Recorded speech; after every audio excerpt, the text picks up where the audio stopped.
En France, la laïcité, comme la République, a longtemps été un objet de controverse et même d'affrontement avant d'être aujourd'hui revendiquée par la quasi-totalité du champ politique, de l'extrême gauche à l'extrême droite. C'est précisément dans l'un de ces moments de profonde tension qu'est née la loi de séparation des églises et de l'État du 9 décembre 1905.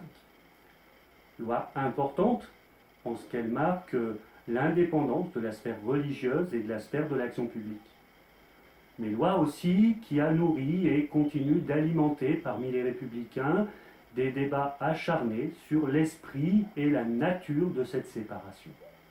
On voit en tout cas qu'il y a eu de nombreuses façons de concevoir à travers le temps ce qu'on appelle aujourd'hui la laïcité, c'est-à-dire l'ensemble des règles, des arrangements institutionnels qui permettent aux individus d'exercer leur liberté de conscience dans le respect de l'ordre public, sans subir de pression ni de la part de l'État, ni de la part de groupes religieux ou politiques.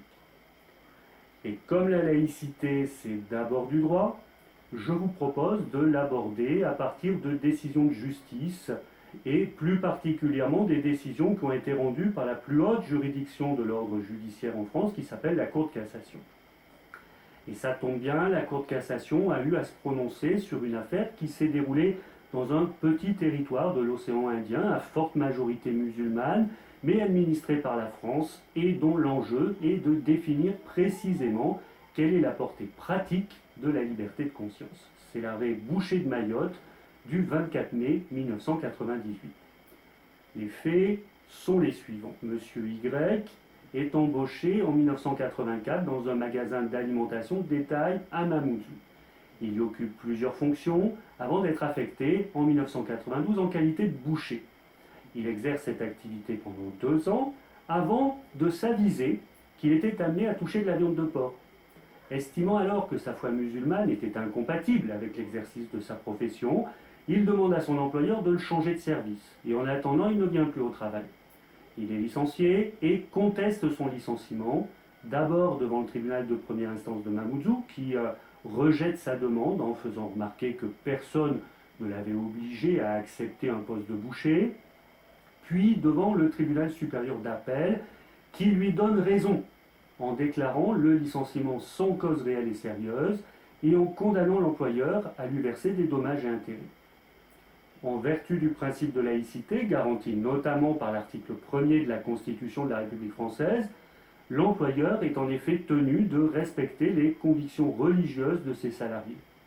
Dans un territoire comme Mayotte, il aurait dû se douter que M. Y était vraisemblablement un musulman pratiquant et l'informer que le magasin vendait de la viande de cochon.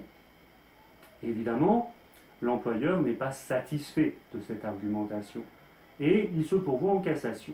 L'affaire arrive donc 4 ans après le licenciement qu'il a fait naître, sous les ors monumentaux du 5 quai de l'Horloge à Paris, où la chambre sociale de la Cour de cassation aura la charge d'examiner si le droit a été correctement appliqué.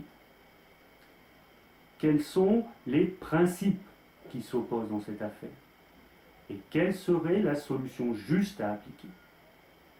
Dans son arrêt, la Cour de cassation indique que s'il est exact que l'employeur est tenu de respecter les convictions religieuses de son salarié, celle-ci, sauf clause expresse, n'entre pas dans le cadre du contrat de travail et l'employeur ne commet aucune faute en demandant au salarié d'exécuter la tâche pour laquelle il a été embauché dès l'instant que celle-ci n'est pas contraire à une disposition d'ordre public.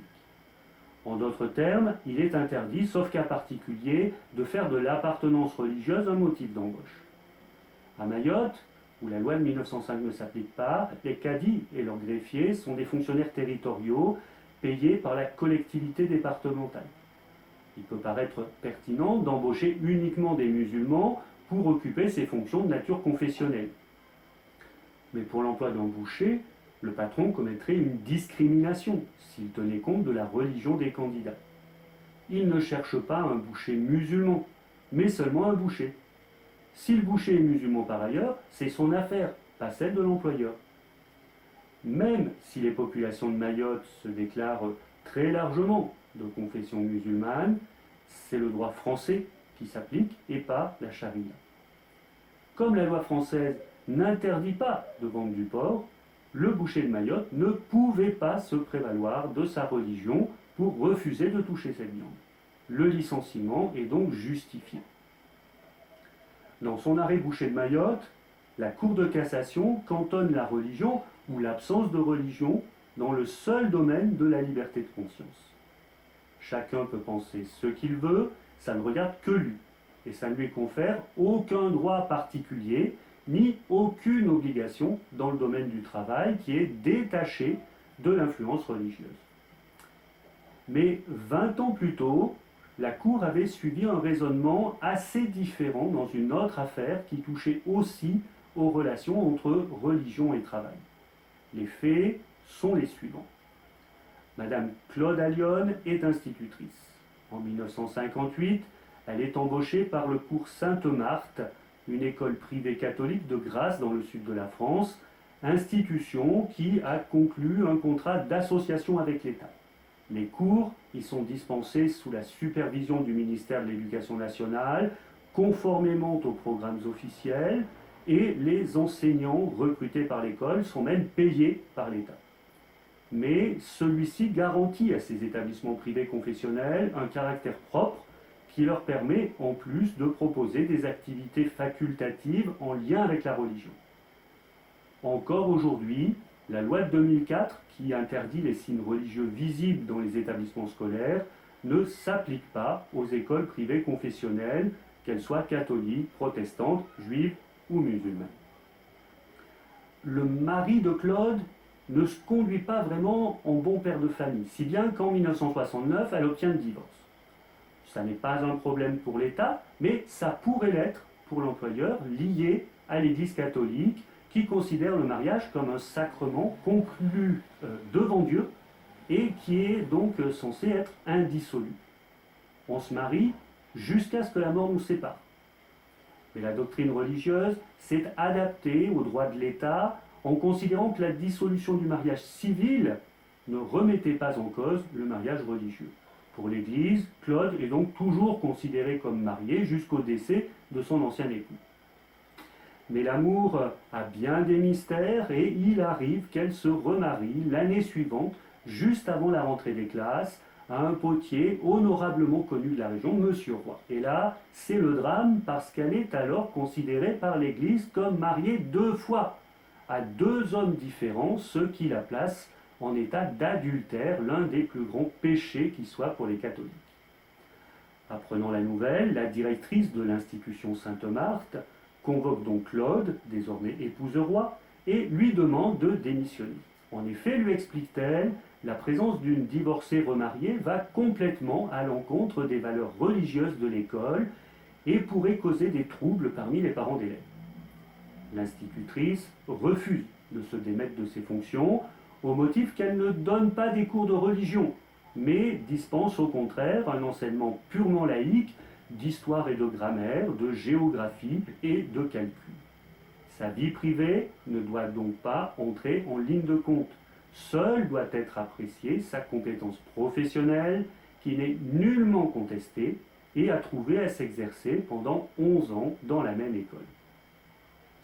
Elle perd alors son emploi, conteste son licenciement devant les tribunaux et son affaire finit par arriver 8 ans plus tard devant la plus haute juridiction française, la Cour de cassation, qui se réunit en assemblée plénière, c'est-à-dire dans sa formation la plus prestigieuse qui soit, pour une décision qui est considérée comme particulièrement importante. C'est le célèbre arrêt Dameroy du 19 mai 1978. Le licenciement de Claude était-il justifié? Et sur quel principe la Cour de cassation devait-elle s'appuyer pour rendre sa décision? Finalement, la Cour de cassation a décidé que le licenciement de Madame Roy était justifié.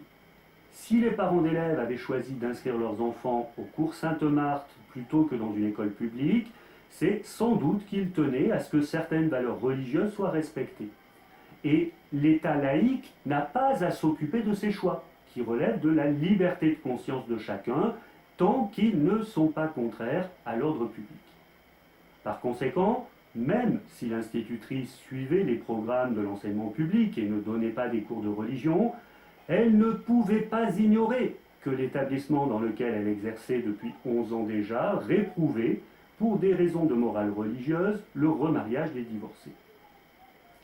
En 1978, la Cour de cassation a alors placé le droit des familles à rechercher une éducation basée sur des principes religieux devant celui de l'institutrice à exercer son emploi. On remarque que c'est le contraire de ce qu'elle a décidé 20 ans plus tard dans l'arrêt Boucher de Mayotte, où le droit du salarié à pratiquer sa religion sans toucher de porc a succombé face au droit de l'employeur à ne pas savoir si ses subordonnés croient en telle religion ou même ne croient en aucune. Qu'est-ce qui s'est passé dans l'intervalle qui a poussé les juges à changer d'avis? Eh bien, tout simplement, l'influence sociale des religions a diminué. C'est ce qu'en sociologie, on appelle le phénomène de sécularisation. En 1978, les religions occupaient encore une place très importante dans la vie sociale, même si une grande partie de la population n'était déjà plus très pratiquante. La loi autorisant l'interruption volontaire de grossesse venait tout juste d'être votée, après avoir suscité des débats extrêmement durs à l'Assemblée nationale et dans la société.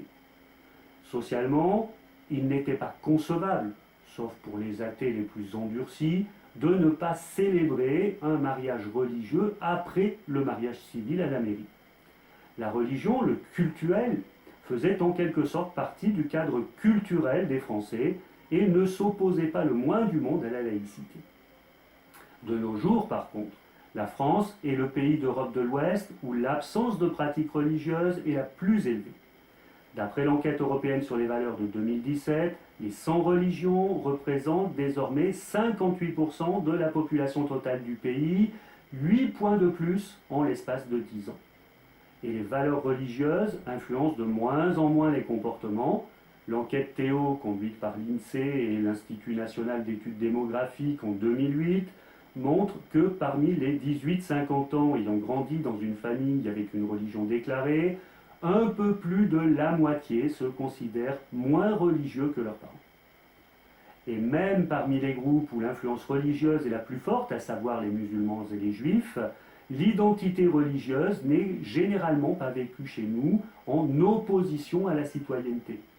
Une enquête du Pew Research Center de 2006 a montré que 42% des musulmans vivant en France se déclaraient d'abord français et seulement ensuite musulmans. C'est beaucoup plus que dans d'autres pays européens. En Grande-Bretagne, il n'y a que 7% de ceux qui se déclarent musulmans qui se sentent avant tout britanniques. Et puisque la religion occupe de moins en moins de place dans la vie des gens, le cadre juridique et les valeurs démocratiques qui fondent la laïcité s'adaptent en reconnaissant progressivement une plus large autonomie aux citoyens par rapport à la sphère religieuse. Toutefois, l'islam pourrait constituer un défi dans ce cadre d'analyse, parce qu'il remet en cause, dans une certaine mesure, l'hypothèse de sécularisation. Les jeunes qui se déclarent musulmans sont à peu près la seule partie de la population où l'importance accordée à la religion et à la prière est en augmentation. On estime généralement qu'entre un tiers et la moitié des musulmans vivant en France ont une pratique religieuse, régulière ou pas, ce qui est beaucoup plus que dans les autres religions, à l'exception notable des protestants évangéliques. Mais à rebours de la perception dominante, il faut aussi noter qu'il y a aujourd'hui 2 fois plus de personnes qui quittent la religion musulmane, c'est-à-dire qui viennent d'une famille de confession musulmane et se déclarent sans religion, que de personnes qui se convertissent à l'islam. Tout l'enjeu des années à venir, ce sera d'observer si cette visibilité accrue de la foi musulmane conduira à une demande sociale de modification de l'équilibre au profit de la dimension spirituelle des identités individuelles.